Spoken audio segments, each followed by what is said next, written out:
We're talking about the members of the flesh. So, I'm going to make a pretty good point, I think, when we're done with this. So that with the mind, I serve the law of God. In other words, my will, my desire, what I'm thinking about. You wake up in the morning and say, anybody ever do this? You get in the morning and say, God, give me a great day. Let me serve you. Let me be a light in a dark place. Let me be a witness. Amen? It's a great way to start your day. It's a great prayer to start your day. Sometime during the day, you get mad at somebody, probably a Canadian snowbird. I don't know. But anyway, you get mad at somebody or some guy from Phoenix. Who knows? You know, I mean, there's guys. So you or during the course of that day, somebody does something to you or whatever, and you know what I'm talking about. Just life happens, and then by the end of that day, you know, you're dragging down about like this. Now, your mind started out pretty good, didn't it? Your will was strong in the morning.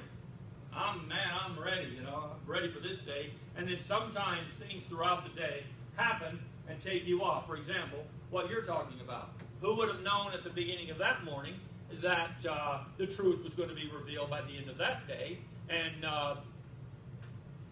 hurt feelings and all the things that go along with it? I've been praying for it. Good. That part I don't like. Colossians 3:5. Mortify. What does mortify mean? Kill. Mortify therefore your members, which are upon the earth, fornication, uncleanliness, inordinate affection. That means without restraint. The word inordinate means without restraint. Evil concupiscence, which means strong sexual desire. And covetousness. Mortify therefore your members that are in the flesh. Because here's where they're headed. This is where they're going to get you. The tongue is a little member. This is James 3:5 and verse 6. The tongue is a little member, and the tongue is like a fire, a world of iniquity. So is the tongue among our members, that it defiles the whole body. It's not what goes in the mouth that defiles the man, but what comes out of the mouth that defiles the man. Now, you and I can eat too much. Anybody ever been guilty of that? Oh, yeah. That's not going to defile you. That's what it says. And what he was talking about there was, you know, some people back in that day, they wouldn't eat anything but kosher. You can see Hebrew hot dogs. They're kosher hot dogs. They wouldn't eat anything but kosher. Couldn't eat anything that was unclean in the Old Testament. Well, here again, we're not under that law. So we're not subject to that law. But here's what's interesting about that concept.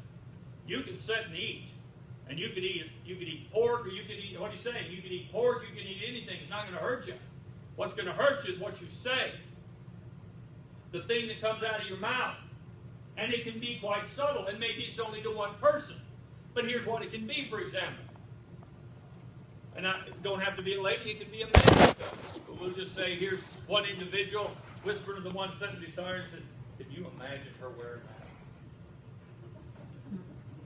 That is just not flattering. You know, that just... Okay, it's just you and one other person. You think no harm done. What happens?